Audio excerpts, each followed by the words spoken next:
Daddy hello daddy అదే దెంగుతున్నా నిన్ను. అదే నిన్ను మామూలు కొట్టాను, కుత్తమాలు కొడతా చెప్తున్నాను. ఇంకోసారి డాడీ అంటే చెప్తున్నా.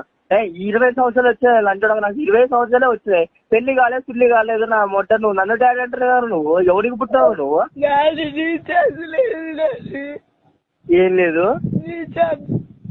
రీఛార్జ్ లేదా? మీ అయ్యని అడుగురా లంచడుగా. మీ అయ్య పేరేంది బే? లింగన్న. నీ లింగన్న కాదురా అవులే. అరే లింగన్న కాదు, నా పేరు బన్నీ. నీ హైదరాబాద్ లో ఉంటా లంచడుగా. అదే అదే తమ్ముడు విను, మంచిగా విను. నేను మీ అయ్యని కాదు, నాది వేరే నంబరు. మీ మామ లంచుడుకు తాగి మీ అయ్య నంబర్ అనుకో నా నంబర్కి చెప్తుండు. మీ అయ్యని కాదు. నాకు అదంతా తెలియదు.